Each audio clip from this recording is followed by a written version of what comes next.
A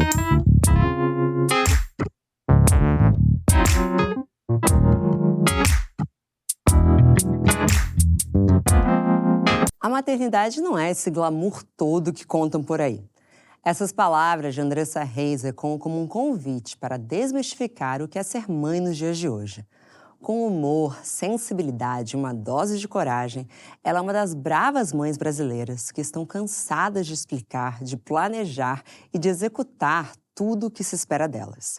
A tal carga mental feminina, da qual a gente também está um pouco cansada de falar. Bom dia, óbvias! Eu sou Marcela Ceribelli e hoje vamos conversar com a escritora e influenciadora digital Andressa Reis. A gente fala sobre o lugar que tentam colocar a maternidade e como a vida real pode tirar tudo do eixo, como ela bem mostra maravilhosamente nos vídeos e legenda que publica no Instagram. Bora lá? Bom dia, óbvias, e bom dia, Andressa! Seja bem-vinda ao programa. Como que você tá hoje? Bom dia, tô bem, dormi a caminho daqui. Então, isso pra mim já é um indicativo de que eu estou de fato bem, que dormir não é uma coisa que eu faço com muita frequência. Sono e maternidade se conhecem? Não. Não tem nada a ver uma coisa com a outra. Deveria, mas... Deveria, não andam né? mais juntos. Pelo menos na minha casa, não andam mais juntos. Andressa, eu imagino que muitas das ouvintes te conheçam com seus vídeos maravilhosos e educativos e importantes. Mas pra gente abrir, eu queria saber de você, o que você gostaria que as pessoas soubessem sobre você? O que é mais importante? Nossa, mas essa me pegou desprevenida. Mas assim, eu acredito que as pessoas que me acompanham tenham uma visão diferente de quem eu sou, né? Porque nas redes sociais eu tô no meu espaço seguro, tô só ali falando com o meu celular, então eu consigo passar a mensagem da forma que eu quero, eu consigo me expressar da forma que eu quero. E aí muitas vezes as pessoas me encontram na rua e esperam que vão, né, encontrar aquela pessoa expansiva e eu sou um bicho do mato, gente. Então, assim, tem muita verdade no que eu falo, é de fato quem eu sou, mas para eu ser quem eu sou, eu preciso do meu espaço seguro e não é no meio da multidão. Você falou isso, inclusive, no Sem Censura, que a gente dividiu aquela bancada. Foi muito gostoso, Muito. né? Foi muito especial. Sim. E você falou, inclusive, que você é tímida. Demais. Eu sou muito tímida, extremamente tímida. Eu fiz teatro durante um tempo, né? A ideia da minha mãe, porque ela ficava desesperada. Era o tipo, chegava alguém e ela falava, Andressa, precisa cumprimentar a pessoa. Eu falava, mãe, eu sei que tem que cumprimentar, eu só não quero abraçar. Então, assim, eu já sempre, né? Desde sempre, eu me percebi com esse, sabe, precisando de um distanciamento. Eu fui recentemente diagnosticada com TEA e TDAH, então assim, hoje faz todo sentido, né, essa minha necessidade de não estar muito próxima das pessoas. E eu acho que a timidez faz parte disso, né, o combo desse diagnóstico que chegou para mim. Foi um alívio, então, o diagnóstico? Sim, eu já meio que suspeitava, né, não do TEA, mas eu já sabia que tinha alguma coisa que não funcionava como funcionava para as outras pessoas. Então não foi uma grande surpresa. Foi uma surpresa, sim. Mas, né, ai, nossa, nunca passou pela minha cabeça. Não foi esse sentido. Entendi que as pessoas precisam saber que você não vai ser tão expansiva quanto num vídeo. Eu acho que isso é muito justo com todos os criadores de conteúdo também. Sim. Porque às vezes as pessoas têm a sensação de que conhecem mais do que de fato conhecem. Mas existe algum vídeo que você pensa, tá bom, para me conhecer a pessoa tem que começar por aqui? Olha, tem um vídeo que é lá dos primórdios, né? Quando tudo era mato, que foi um dos vídeos que viralizou bem lá no iniciozinho. E é um vídeo mais reflexivo, mais emocional, que fala sobre minha musa inspiradora, minha sogra. Nessa época ela era a minha rede de apoio. E aí eu lembro que ela chegou um dia na minha casa e olhou assim e falou, minha nora, mas você não fez nada o dia inteiro. E aí corta para eu sentada com 2 crianças mamando, porque eu amamentei meus filhos simultaneamente, né? Amamentei em tandem, 2 filhos com idades diferentes. E eu falei, gente, como assim eu não fiz nada? Isso aqui é nada? Então eu acho que falar sobre isso, né? Dizer que a gente não vai dar conta de tudo, que a gente precisa eleger o que é prioridade naquele momento. Acho que fala muito sobre quem eu sou, sobre o que eu acredito, o que eu procuro, né, trazer para a minha realidade, adaptar para a minha vida, e de fato é o que faz, o que funciona. É isso, é o que funciona. Eu sou a pessoa que não vou aceitar que você chegue na minha casa e diga que eu não estou fazendo nada, se eu não estiver fazendo nada. Sim. Se eu estiver fazendo alguma coisa, você chegar e falar, não está fazendo nada, aí é complicado. Mas eu posso não estar. Hoje eu me dou o direito de simplesmente estar de perna pro ar e se chegar e falar, mas você não está fazendo nada? Não, não tô. Que delícia, né? Poder não fazer nada. Que liberdade. Não é? Gostoso, né? Na época você soube respondê-la? Então, eu criei o vídeo, eu fiz, né, esse texto, e aí eu coloquei uns clipes lá, um videozinho musicado, eu cuidando das crianças e a casa, de fato, uma bagunça, para deixar evidente que, naquele momento, eu escolhi dar prioridade aos meus filhos, nutrir os meus filhos, e a casa ia ficar em segundo plano, porque é humanamente impossível deixar uma casa impecável e estar com 2 bebês dentro de casa pendurados no meu peito. Então, é muito interessante ouvir você falando, porque você fala que você é uma pessoa muito mais para dentro, ao mesmo tempo você tem uma missão muito coletiva. Sim. Você sentiu desde sempre esse chamado? Porque é muito libertador. Você pode não ter tido a resposta que você queria naquele momento, mas você deu uma resposta para tantas mulheres que já ouviram que elas não tinham feito nada o dia inteiro?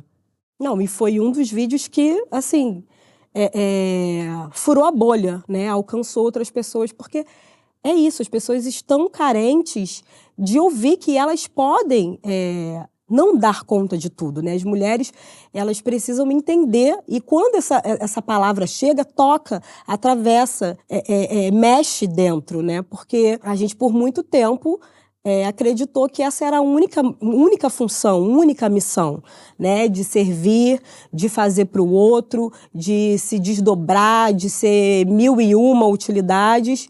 E é humanamente impossível, é insustentável ser isso tudo, né? Porque não é só abraçar todas as demandas, é você abraçar todas as demandas, romantizar todo o processo de abraçar todas as demandas, estar impecável enquanto abraça todas as demandas e estar disponível para o sexo também, enquanto você abraça todas essas demandas. Gente, não dá, não dá. E eu falei, eu não consigo. Se alguém consegue, eu lamento, porque é a troco de quê? Se alguém está conseguindo isso, o emocional não está bom. A saúde mental já foi, porque não dá, não conversa. Sim. Não funciona. Naquele mesmo momento, abraçar tudo isso é adoecedor. E o que você decidiu que você ia abraçar na hora que você decidiu priorizar algo? Então, a primeira infância dos meus filhos, para mim, ficou muito claro que era um momento em que eles necessitavam inteiramente da minha doação. E eu me propus a fazer isso. Eu nunca quis ter filhos, deixando claro aqui, falhei miseravelmente 3 vezes, mas era um plano, né, passar invicta pela maternidade.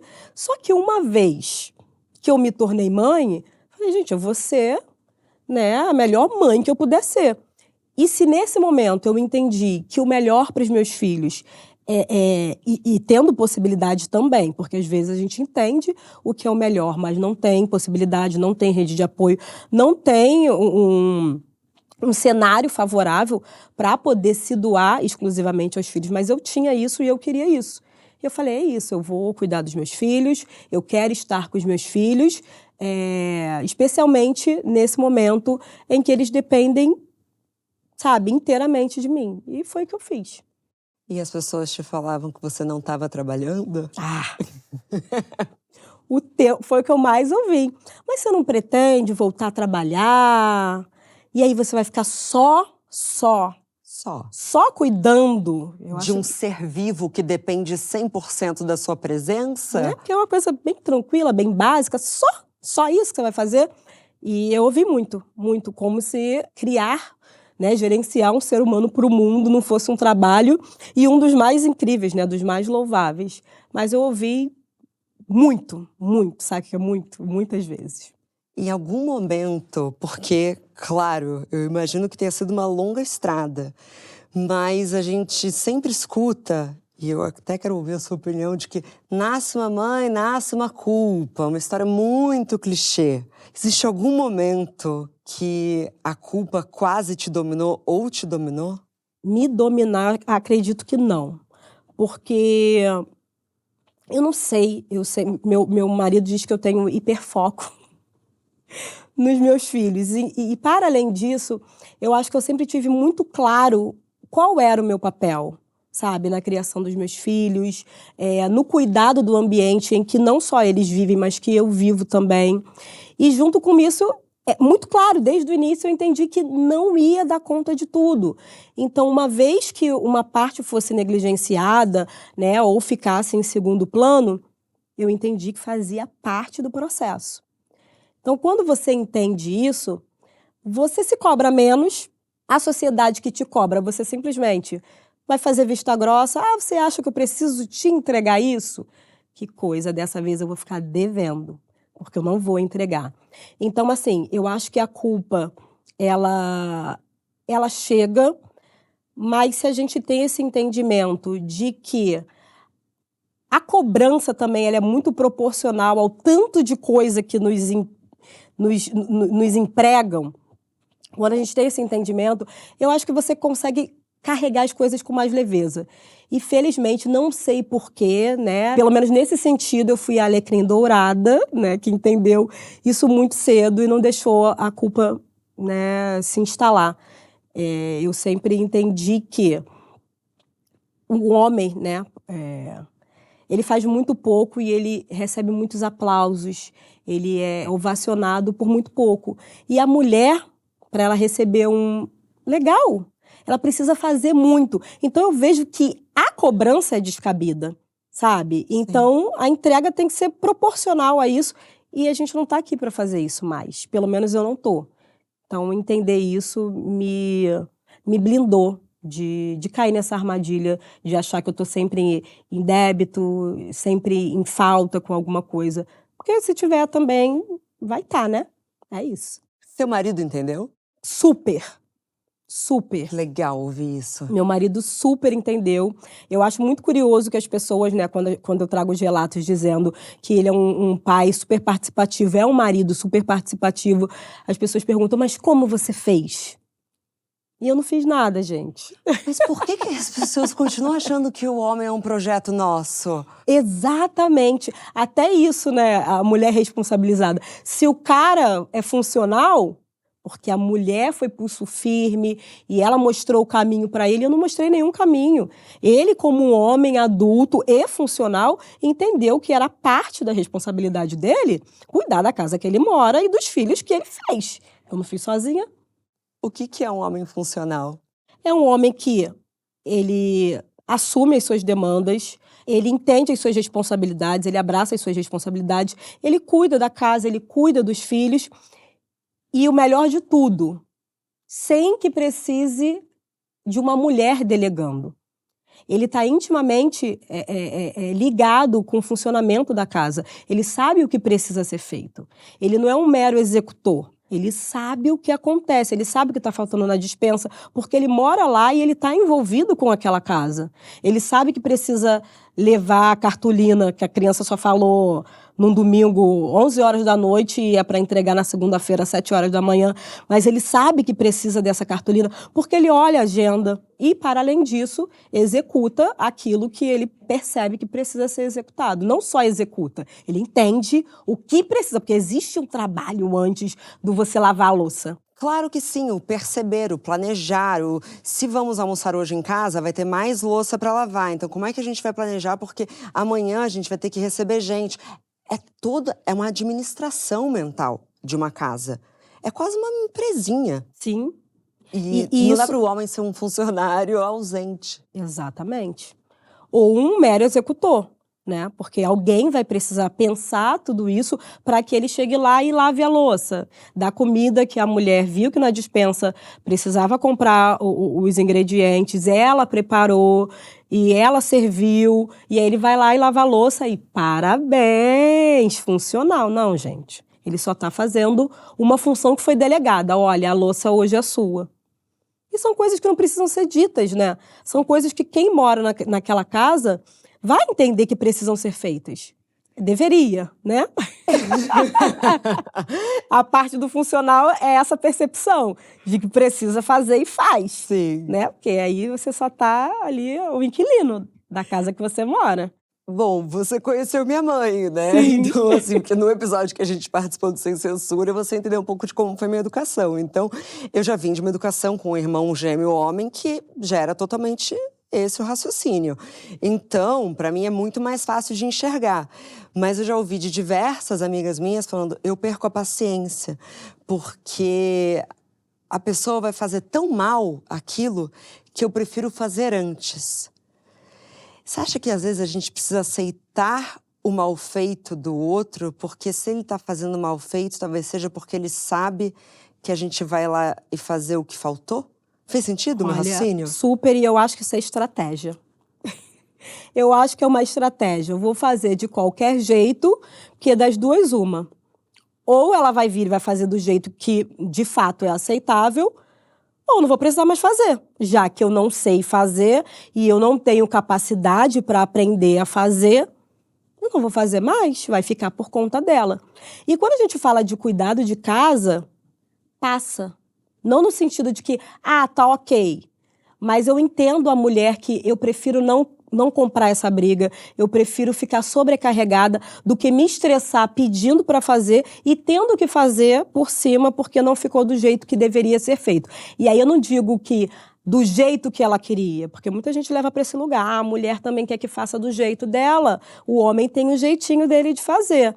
Mas é um jeito aceitável? Se vai fazer, precisa fazer de um jeito aceitável. Não é que cada um tem o seu jeito. Cada um tem a sua forma. Eu começo pelo copo, eu começo pelos talheres. Mas precisa estar limpo no final. A pia precisa estar seca no final. Sim. E aí, quando a gente leva para cuidado dos filhos, é ainda mais escancarado. Porque o meu filho é uma experiência que eu vou falar, eu vou deixar o pai fazer do jeitinho dele. Aí a criança almoça, pipoca, janta Doritos e a criança não tomou banho.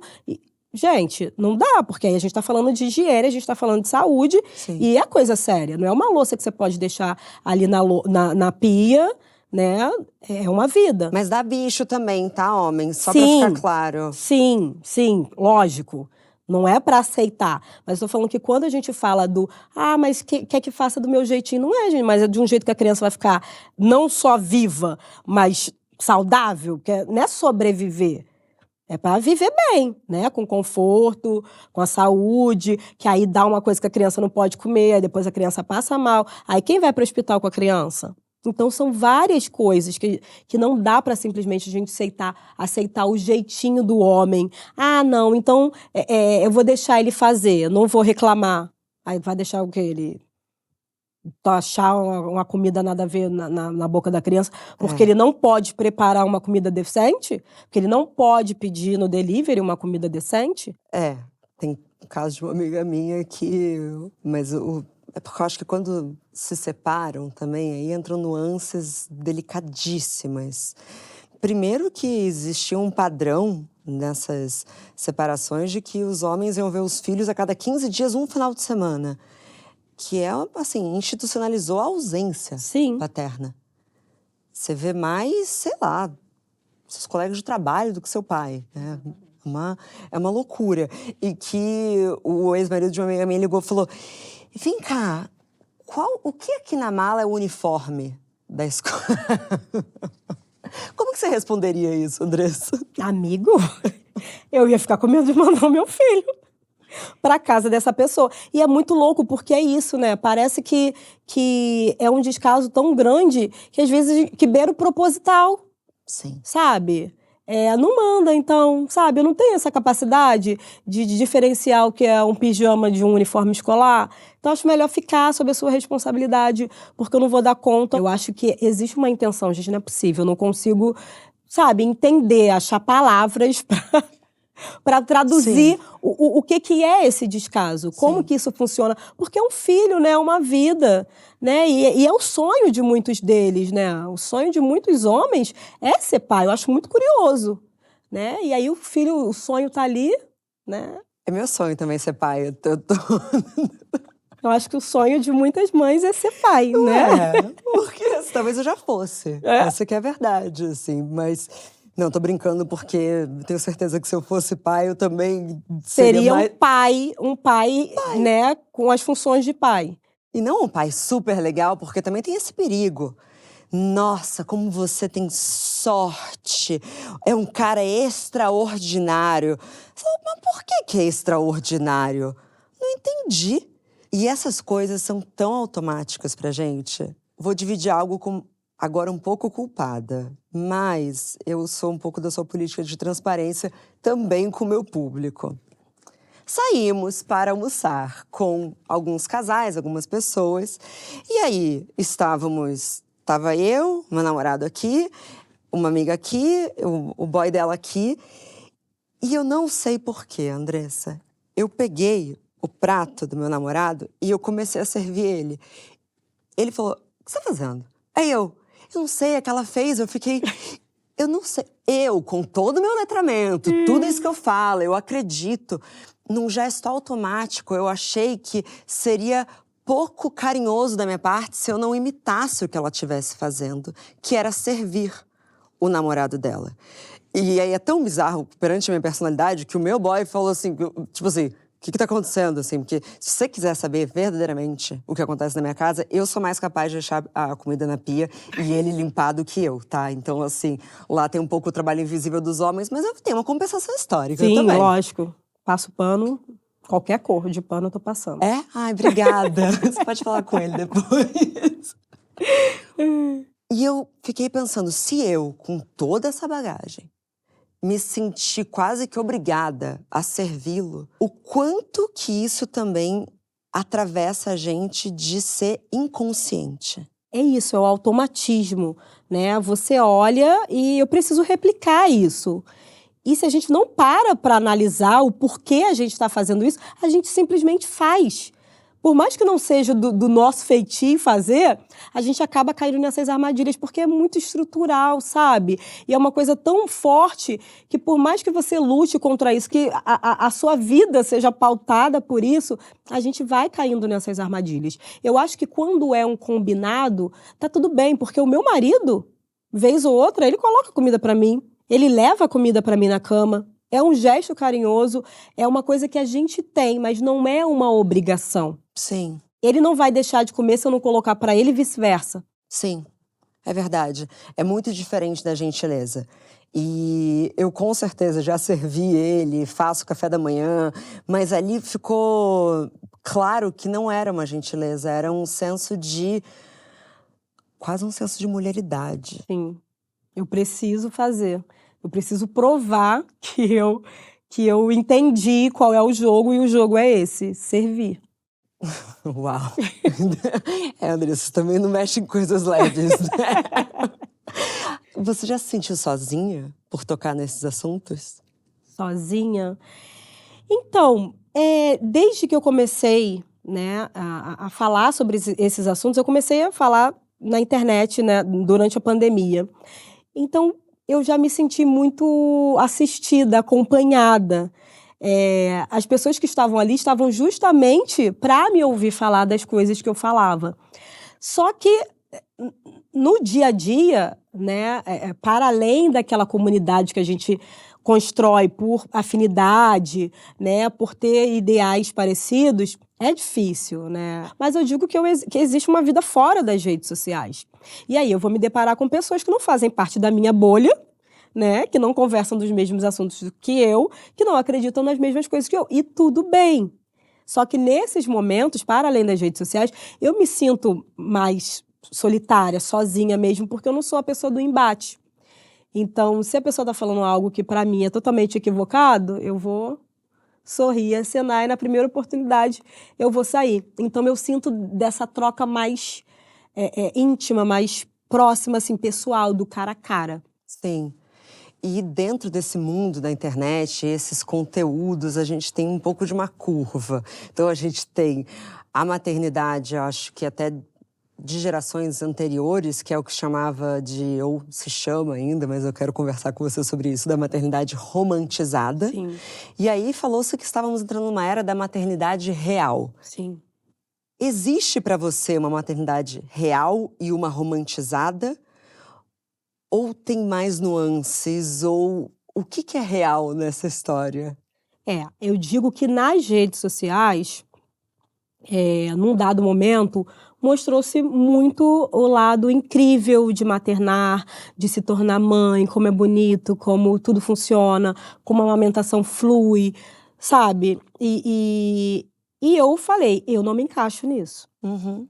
E aí eu comecei a trazer o que eu vivia. Só que quando a gente fala desse negócio do real, né, a gente leva muito pro perrengue. A maternidade real é a maternidade que só tem perrengue, que é só tiro, porrada e bomba. E eu acho que real tem a ver com realidade. Cada um vai vivenciar a maternidade de acordo com as oportunidades que tem, com a realidade que vive, com a dinâmica familiar, com condição financeira. Várias questões que vão trazer mais leveza, eu digo assim, em relação a não estar sobrecarregada, né, do que outra coisa. Só que houve, sim, esse movimento, mesmo as pessoas que estavam ali vivendo um caos, de só mostrar a parte que não tinha o caos.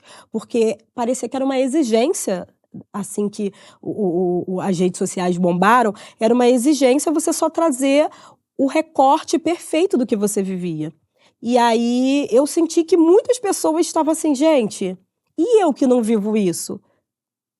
Como que eu fico? Será que eu estou sendo mãe errada? Será que não funcionou? Será que o amor pelo meu filho não chegou? E isso é muito delicado, porque a história do amor incondicional e o tamanho desse amor que vai relevar privação de sono. Bom, o que eu escuto das minhas amigas, assim, eu não conseguia fazer cocô, Sim, sabe? sim. O amor pelo filho, não, ele pode conviver com todo esse perrengue. Ele não vai amenizar o perrengue que pode estar passando.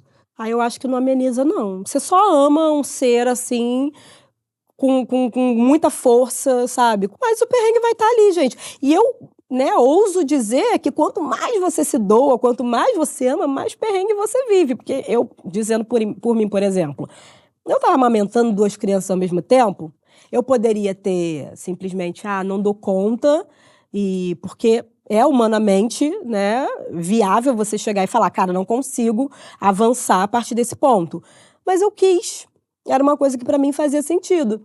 Então, meus filhos eram muito apegados a mim. Meus filhos não aceitavam uma outra pessoa, né, como cuidador. Até o meu marido teve resistência, por mais que ele tivesse as melhores das intenções, estivesse ali disponível. Era difícil os meus filhos, né, preferirem estar com o pai do que agarrado na minha teta. Então, eu ouso dizer que teve muito caos, porque teve muita entrega também. Uhum.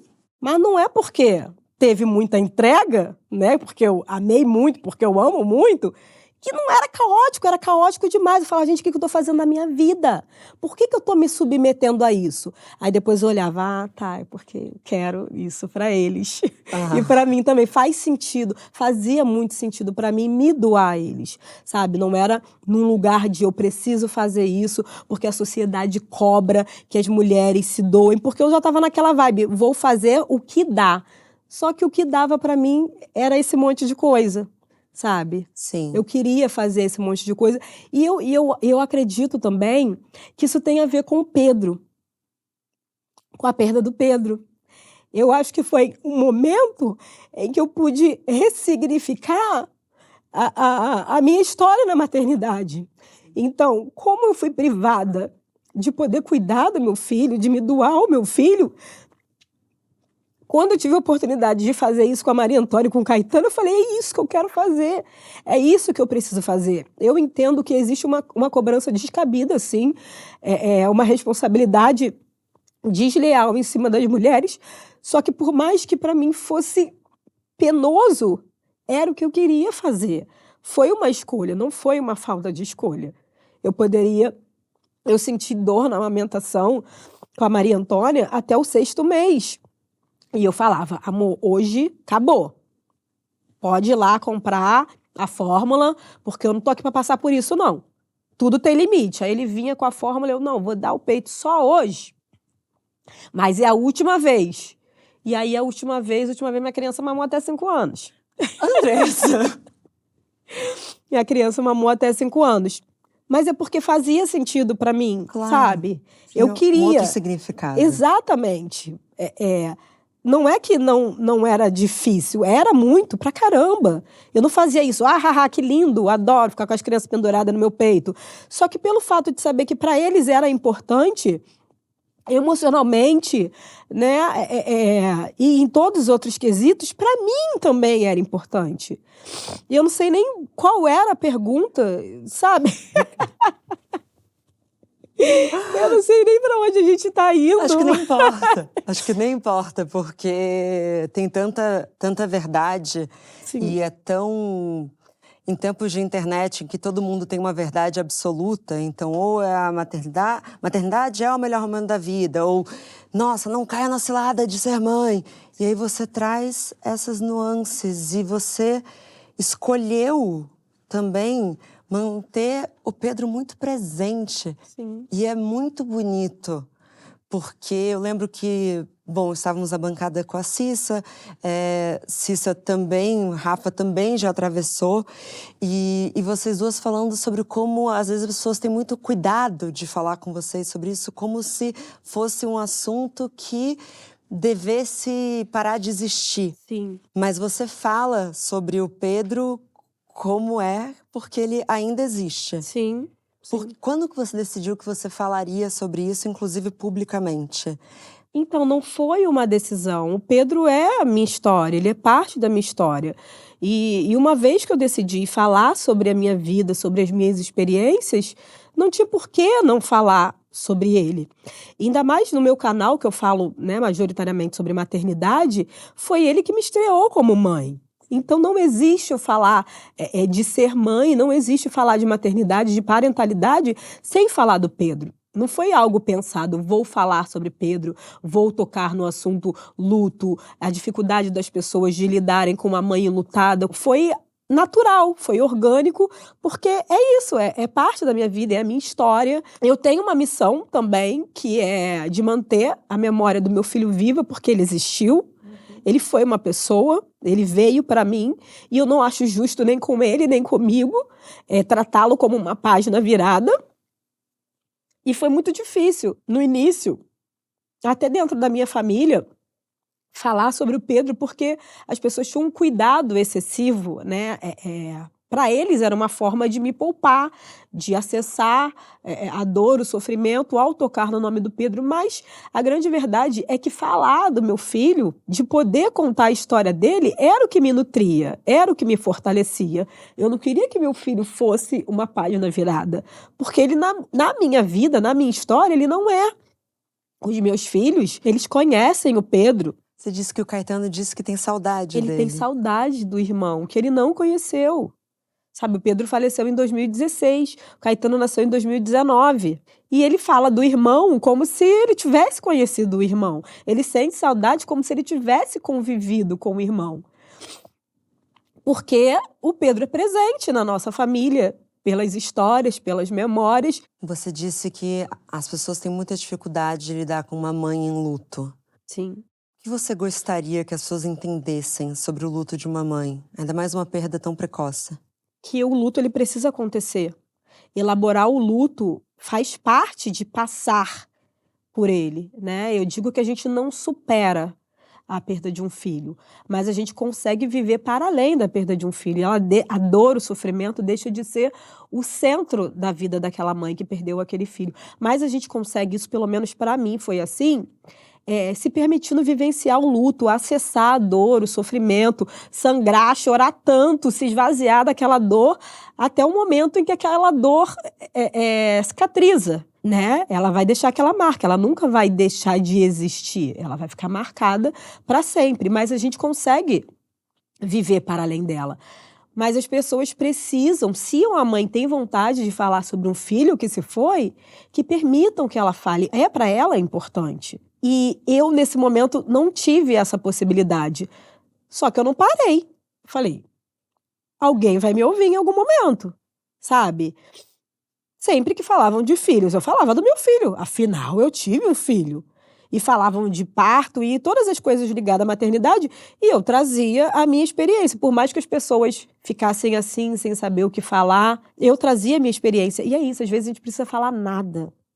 E eu acho que a melhor forma de lidar é não falando nada. Eu acho que um abraço, se mostrar disponível para ouvir, para acolher, é a melhor forma de você cuidar de uma pessoa que passou por uma perda assim tão intensa, tão precoce, que foge à ordem natural das coisas. E como um casal passa em conjunto por um luto?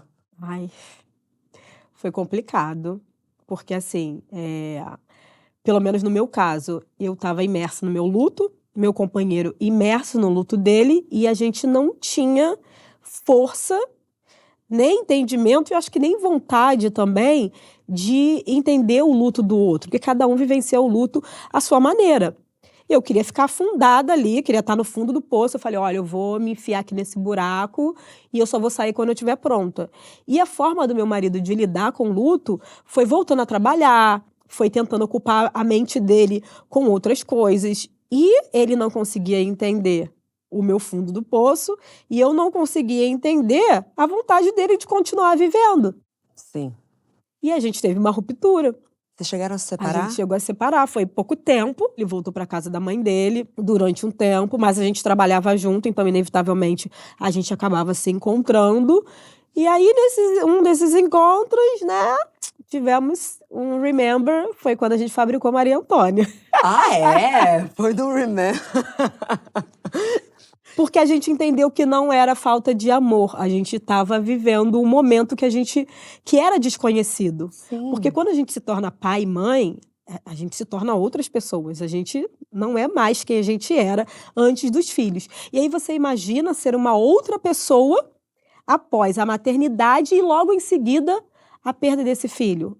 É muita coisa, sabe? Não dá para gerenciar. É muito sentimento, sabe? Cruel, que você não consegue lidar nem com o seu, que dirá com o do outro. Mas aí, nesse processo, a gente entendeu que era isso, que era falta de entendimento, de acolhimento, né, mútuo. E aí a gente conseguiu se reencontrar, né, as nossas novas versões pós-perda de filho se reencontraram. E estamos aí com mais 2 CPFs. Em que ano foi isso? Da Maria Antônia? A Maria Antônia, eu engravidei da Maria Antônia em 2017. Quer dizer, o Pedro morreu em 2016. Eu engravidei da Maria Antônia em 2017, ela nasceu em 2018. E 2019, o Caetano. Né? Assim. Delicioso. Eu fico pensando, você dá algum significado maior para esse reencontro gerar uma nova vida? Olha, eu não consigo explicar. Eu acho que era muito para ser, sabe? Eu acho que foi uma forma da gente poder dar continuidade ao que a gente vivia. Porque o que a gente vivia era muito bom, sabe? Não foi uma ruptura por outras questões que a gente não conseguia alinhar, por incompatibilidade. Foi algo pontual. A nossa separação teve a ver exclusivamente com os lutos que a gente não conseguiu gerenciar, sabe? Do outro, né? Porque a gente ficou muito voltado para o nosso próprio luto. E é tão individual, Muito. é tão individual, porque essa dor pode ser paralisante e para outras pessoas talvez seja melhor colocar essa dor para virar ação. Sim. Então, aquele parceiro que poderia ser seu porto seguro ali, tá sofrendo a mesma dor que você. Eu não consigo imaginar o tamanho da complexidade, mas eu fico muito feliz que a Maria Antônia veio. E eu achei bonito que você falou que nós viramos outras pessoas. Sim. A cada filho, algo mudou em você? O que a Maria Antônia transformou? A Maria Antônia, ela é meu bebê arco-íris, né? Foi ela que trouxe cor novamente para as nossas vidas. Esse é o significado do bebê arco-íris, né? Um bebê que vem após uma perda neonatal, gestacional, enfim, após a perda de um filho, porque ela tem esse poder de trazer aquela cor que foi levada. E ela cumpriu muito bem esse papel, porque criancinha para acordar a noite toda, dá para chorar. Você já estava chorando por um outro motivo, que era a criança não dormir hora nenhuma. Ela conseguiu trazer cor, ela conseguiu trazer esperança, porque a gente fica naquele, agora eu só tô aqui esperando o momento de, sei lá, partir ou, quem sabe, reencontrar o filho, né? Você vive por viver. Eu posso dizer que logo depois que o Pedro se foi, eu só estava existindo. E eu lembro também que nessa época teve uma coisa muito curiosa, que todos os esportes que você pode imaginar, todos os exercícios eu fazia. Mas eu corria 10 quilômetros, eu fazia pilates, eu fazia crossfit, eu fazia musculação, eu fazia bike, que era uma forma também de eu conseguir me manter, né, algumas horas fora do meu buraco. Que era algo que estava dentro do seu controle também. Sim, sim. E aí as pessoas falavam, nossa, Andressa, você tá muito bem. Nossa, tipo, como se ter perdido um filho tivesse me feito bem, porque eu tava magra, porque eu tava musculosa. As pessoas elogiavam sua magreza nesse período? Sim. E eu ficava pensando, nossa, se eu soubesse. Tivemos a pausa para um lencinho, mas voltamos à programação. Que bonito! E queria falar um pouco mais sobre essa educação de crianças negras, internet, autoestima. O que você tem tentado dar a eles que possivelmente você queria ter tido nesse mesmo período? Eu conto, né, já contei essa história várias vezes, que eu estudei numa escola particular e que, se eu não me engano, eu era uma das 3 únicas crianças pretas nessa escola. E aí, quando você cresce num ambiente em que você não se reconhece, e também reforçado pelo padrão estético, né? Na época, você não via, né, apresentadoras e não via filmes com protagonistas de novela, né? Bela Campos, né? Thaís Araújo. Não tinha isso. Então, Sim. Você cresce entendendo que a sua aparência, a sua cor, o seu cabelo, eles não merecem destaque, né? Não são passíveis de destaque. E na escola não era diferente. Essa era a resposta que eu tinha, né? Eu não me sentia pertencente e, de fato, eu não pertencia. Foi uma infância, eu acho que para toda criança negra, né, nos anos 90, 80, foi difícil. Mesmo os que estudavam em escolas com outras crianças negras, eu acho que ser negro já é uma dificuldade, infelizmente, nesse país e em tantos outros. E aí o que eu tento fazer hoje com os meus filhos é fortalecer a autoestima deles. Porque a gente espera, sim, né, que o racismo ele é um problema dos brancos, mas a gente não pode ficar de mãos atadas. Então, o que eu faço dentro da minha casa é fortalecer a autoestima dos meus filhos. E hoje, felizmente, a gente já consegue ver protagonistas pretos, histórias incríveis com personagens pretos, né, televisão, cinema, revistas, livros. Inclusive, eu escrevi um livro que eu trouxe, mas não trouxe para cá, tá na mochila. Não, a gente pode pegar, por favor, e mostrar no programa. Sim, vambora. Que é o Da Cor Que Eu Sou, que é um livro que fala sobre autoestima, né? É um livro que reforça a autoestima de crianças pretas, porque eu preciso que meus filhos, eles se amem, né? Eu digo que a autoestima, ela é constituída pelo como você se enxerga, mas também pelo como o outro te enxerga. Se a gente não vai ter uma resposta positiva do olhar do outro, pelo menos que a nossa esteja bem estabelecida, bem fortalecida. Então, hoje, meus filhos têm contato com pessoas em posições de poder negras. A oftalmo do meu filho é negra. Então, assim, a gente tenta também fazer esse caminho de levá-los em profissionais negros. Isso é muito legal. Sim. E essa coisa de falar dos cabelos, exaltar a cor da pele, dizer o quanto eles são importantes. E, para além disso, né? Porque a autoestima, ela não é só feita da estética. Para você se sentir importante, você precisa, de fato, receber essa devida importância. E eu tento tratar os meus filhos com o maior respeito possível, para eles se sentirem pessoas dignas, além de lindas, que eles são mesmo, diga-se de passagem, se sentirem pessoas dignas, incríveis, crianças importantes, espertas. Então eu exalto, eu faço esse trabalho que é um trabalho intencional, mas é um trabalho de mãe babona também, de dizer, exaltar tudo de maravilhoso que eles fazem, de aplaudir tudo de incrível que eles fazem, que eles são, né? Esse aqui é o Da Cor Que Eu Sou, um livro que eu não sabia que eu precisava escrever, até receber o convite, escrever e falar, caramba, eu precisava ter lido essa história quando eu era criança, eu precisava que meus pais tivessem lido essa história para mim quando criança, porque é uma história que ressignifica a minha passagem pela pré-escola, pelo ensino fundamental, e, por outro lado, ela tem esse poder de mostrar, né, a personagem do livro, que se chama Maria, em homenagem à minha Maria, ela é uma criança que ela se percebe importante desde sempre. Ela recebe um desenho da amiga, e no desenho a amiga desenha ela de uma cor que ela não é.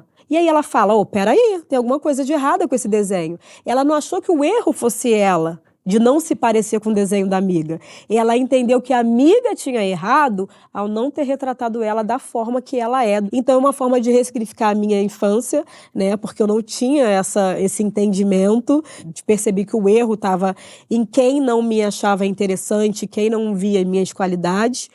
E a Maria, que é a personagem desse livro, faz isso brilhantemente. Ela tem uma heroína, que é a guerreira Antônia, também em homenagem à minha filha Maria Antônia. Então tem a guerreira Antônia, que é a heroína a quem ela se agarra, que tem poderes de afeto.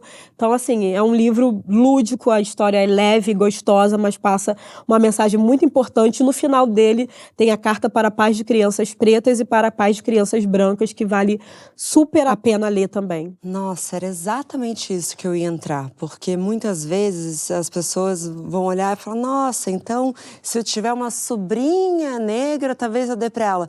Mas me parece tão importante quanto os pais de crianças brancas, porque como você disse, e eu adorei, se você puder explicar o que talvez seja óbvio, Sim. Mas por que o racismo é um problema dos brancos? Foi criado pelos brancos, né? Então, nada mais justo dessa retratação. E aí, não tem como eu fortalecer os meus filhos dentro de casa, né? Fazer esse trabalho. Se do lado de fora, a gente não vai ter esse trabalho feito por pais de crianças brancas. Se a gente quer, de fato, se é interessante para a sociedade, e eu espero que seja, que a gente erradique o racismo, o preconceito, a gente precisa trabalhar em conjunto. Então, eu fortaleço meu filho dentro de casa e você educa o seu filho na sua casa, para que o seu filho também entenda a importância das várias formas de existir que as pessoas podem ter. Eu acho que é basicamente isso. Andressa, completamente encantada com você. Você sabe, a primeira vez que a gente já se despediu ali no programa, falando, olha, quero te entrevistar, hein? Quero te entrevistar. Eu imagino que agora as crianças estejam começando a entrar, se não me falha a matemática, e pode falhar, também nesse desafio que é a adolescência, a internet. Como que você tem se preparado para isso? Se tem se preparado para isso? E como que você tem trocado com outras mães? Então, a Maria Antônia tem 7 anos, né? Então, acho que vamos devagar. Ainda... Eu não sei, eu tenho a sensação de que a adolescência hoje começa com uns 11 anos. Mas eu gosto de uma coisa, assim, de pensar nos problemas que eu tô vivendo agora. Ai, me ensina. Eu adorei. Porque, assim, lá na frente, né, são outros, então vamos focar no que tá acontecendo agora. Mas, em relação à internet, é claro que a gente está acompanhando, por mais que minha filha não esteja nessa fase, é um assunto que me cabe, porque a gente fala de parentalidade, fala de crianças, e é um ambiente muito perigoso, um ambiente muito hostil. Meus filhos, hoje, eles não têm mais acesso às telas. A gente tem a sessão cinema lá em casa, que é um dia na semana. Mas eles chegaram a ter? Chegaram a ter, mas sempre foi muito... A gente sempre teve os combinados e era um tempo por dia, até que isso fugiu do controle. A criança vai crescendo, pelo menos a Maria Antônia, né? Foi assim com ela. Ela foi crescendo e aí os combinados já não estavam mais funcionando. Ela sempre queria 1 hora a mais, e aí tinha dia que eu cedia, e tinha dia que eu queria bancar o meu não, e aí era um caos, porque causa uma confusão na criança, mas porque ontem podia e hoje não pode? Vou ficar insistindo até poder igual ontem pôde. E criança sabe vencer pelo cansaço, né? Exatamente. E é muito isso. Quando a gente não coloca uns limites bem estabelecidos, ontem eu insisti, ela deixou. Hoje, se eu insistir mais um pouquinho, talvez ela deixe. Então, a gente chegou no momento que vamos tomar uma atitude drástica e não teremos mais televisão. Celular, eles nunca tiveram acesso, exceto quando vão para casa da avó e do avô. E aí, né, não adianta. Não adianta. Não adianta, não adianta. É uma conversa que a gente tem sempre. Meus pais são pessoas que super estão alinhadas com as coisas que a gente pede, né? Quando as crianças precisam ficar com eles. Mas o celular... Meus pais também são idosos. Meu pai tem 79 anos, minha mãe tem 77. E minhas crianças são crianças ativas, que correm, que pulam, que sobem em cima das coisas. Então, uma forma deles, né, terem o controle ali da situação... é dando o celular na mão deles. Mas como isso é bem esporádico, a gente, né, precisa, faz vista grossa, é isso. Então a gente chegou no momento em que os combinados não funcionam, eu preciso zelar, né, pela integridade de vocês e a gente não vai ter mais televisão aqui em casa. Protesto, choro, 1 semana reclamando e agora a gente não tem mais televisão. Porque é um cuidado, é uma preocupação. E assim, gente, eu super entendo também quem não consegue tirar ou limitar, porque não é fácil, né? Às vezes as pessoas perguntam, como é que você consegue? Eu falo, gente, então, eu moro numa pousada com uma piscina e tem um parquinho, né? E aí é só vocês providenciarem isso, que as crianças vão sair das telas. A realidade. Não é nada simples, exato. Não é a realidade, gente.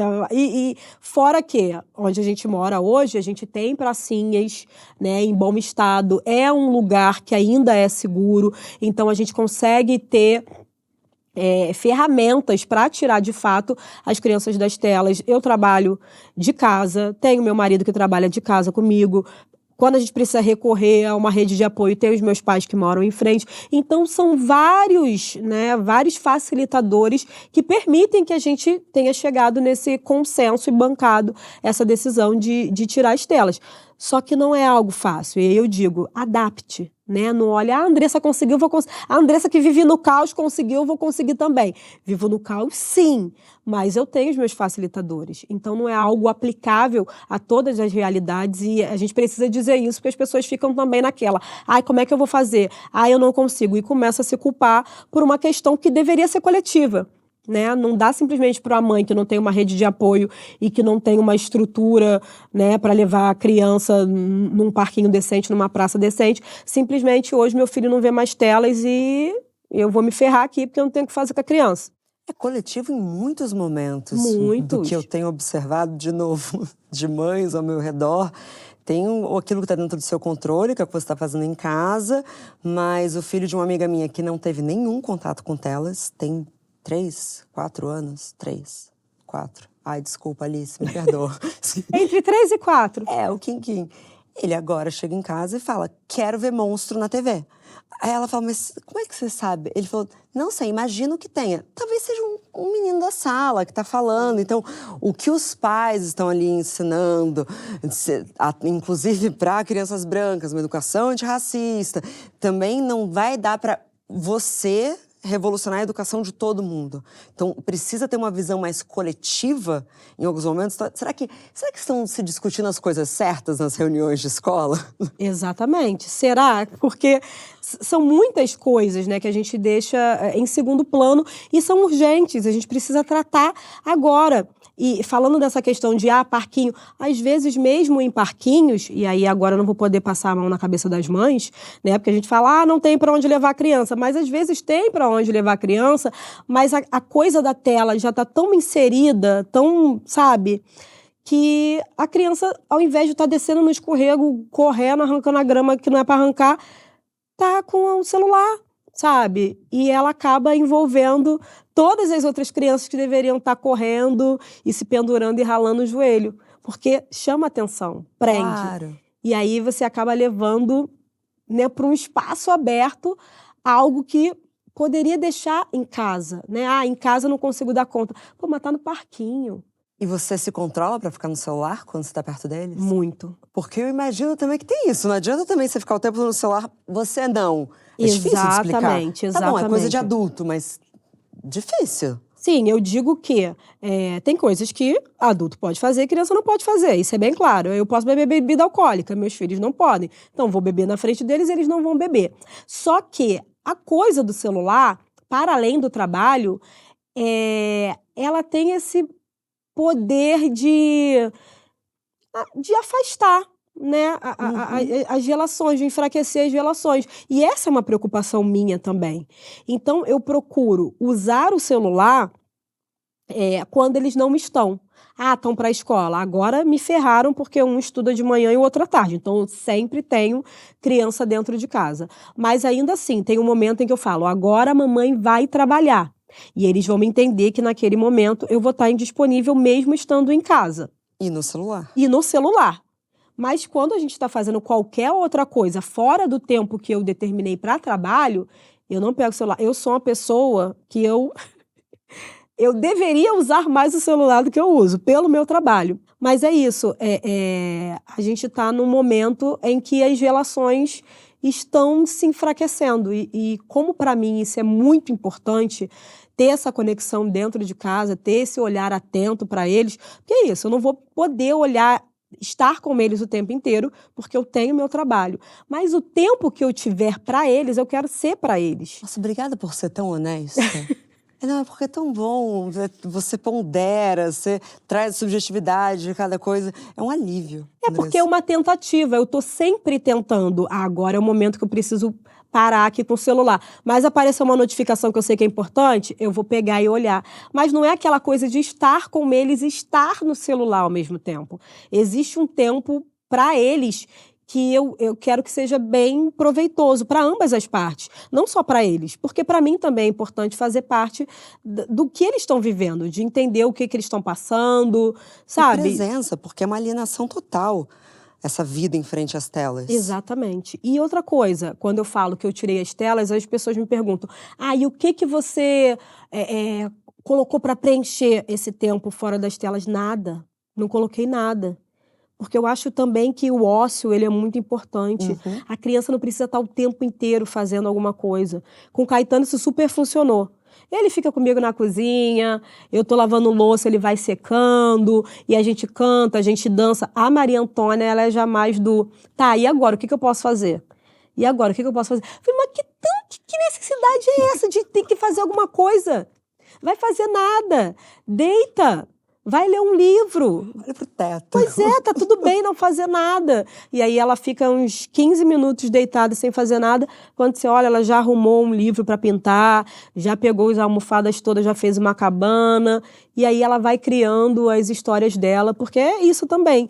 Não é porque eu tirei eles do celular que eu tenho que estar disponível para eles. E aí eu tenho que estar entretendo a criança o tempo inteiro. Não. Você inserir a criança ali no cotidiano, na vida. Filha, pega para mim, faz comigo. Ela já está experienciando aquele momento com você. Não precisa ser algo elaborado para ela estar ocupada. Ela quer se sentir útil. Sim. Se sentir pertencente. E ela quer mexer. Deixa eu coar o negócio que já está coado. Tá, filha, vai lá, coa pela 15ª vez o suco que eu já coei. Mas é isso, tá ali funcionando. E tem dias também, né, porque é isso, tem que... O ideal e o muito real, tem dias que eu vou falar, olha só, não dá, tá? Eu preciso fazer isso rápido e você vai ter que procurar outra coisa para fazer que não seja junto com a mamãe. E ela entende? Às vezes. Como nós, né? Nem sempre a gente entende o limite que nos dão. E aí, quando ela não entende, eu falo, vai ter que lidar com o não entendimento, porque nesse momento é isso, gente. Não tem o que fazer. Andressa, eu abri o programa te perguntando o que você gostaria que soubessem sobre você. Gostaria de fechar o programa com você me dizendo o que você gostaria que as pessoas soubessem sobre esse ideal da mulher guerreira e que dá conta. Gente, vamos abolir isso, né? Já tá na hora de acabar com esse negócio da guerrilha, da luta. A gente não quer, sabe? A gente quer existir. A gente quer fazer coisas Agora eu lembrei de hoje, como eu consigo fazer coisas que me dão prazer e que são totalmente inúteis para o resto da minha família e do mundo. São coisas para o meu prazer, coisas que eu quero fazer por mim, para mim. Quando a gente quer dar conta de tudo, acaba negligenciando um tempo que você poderia dar conta de você. Tem vários hobbies que ficaram ali engavetados durante muito tempo, porque eu precisava fazer o que precisava ser feito. De fato, eu não tinha tempo. A minha realidade não me permitia que eu olhasse para mim. E eu escolhi, já entre olhar para mim e olhar para os meus filhos, tudo bem, nesse momento eu vou olhar para os meus filhos. Mas passou, meu puerpério já foi. Foi um momento, agora eu tenho essa possibilidade. E eu vou agarrar essa possibilidade. Hoje eu pinto, hoje eu bordo, hoje eu corro, hoje eu faço o que eu quero fazer, claro, dentro das minhas possibilidades, com o tempo que eu destinei para mim. Porque hoje eu entendi que esse tempo sempre foi meu. E chegou o momento de usar e vamos usar. E é isso, gente. Usem o tempo de vocês para fazer coisas para vocês quando vocês puderem, tá bom? Também não é para deixar a criança lá negligenciada. Porque tem que meter o shape, tá? Vamos com calma, que tudo é fase. A infância, ela passa muito rápido e é melhor a gente se arrepender, né, de ter feito muito do que se arrepender de não ter feito nada. Andressa, obrigada por ter dedicado seu tempo para estar aqui com a gente. Obrigada pela generosidade, pela honestidade, presença. Eu só tenho a te agradecer. Foi muito especial o que aconteceu hoje aqui nesse estúdio. Que bom, eu que agradeço. Estou muito feliz também pelo convite. Estava ansiosa que você fez o convite lá no Sem Censura. Eu falei, quando que vai ser? Quando que vai ser? E chegou, e que bom que aconteceu. Para mim foi muito importante. Volte sempre, óbvio. Agora é uma possível casa para você. Ai, pode sempre voltar. Obrigada, meu amor. Obrigada. Foi lindo. E hoje descobrimos o quanto de emoção cabe em um episódio do Bom Dia Óbvios. Mas e aí, bora continuar esse papo nos comentários? Bom, com uma pauta como essa, eu não poderia não recomendar o meu primeiro livro, Aurora, o Despertar da Mulher Exausta, no qual eu explorei bastante sobre o que falamos hoje, que é o trabalho invisível das mulheres. Na descrição do episódio, você encontra também o link para Sintomas e o que mais aprendi quando o amor me decepcionou, meu segundo livro.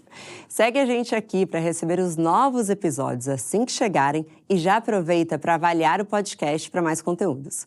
Segue a gente também no @óbvios.cc no Instagram, onde temos conversas corajosas sobre felicidade feminina, e no @chapadinhas de endorfina, para se apaixonar pelas coisas incríveis que seu corpo pode fazer. Eu te vejo na semana que vem.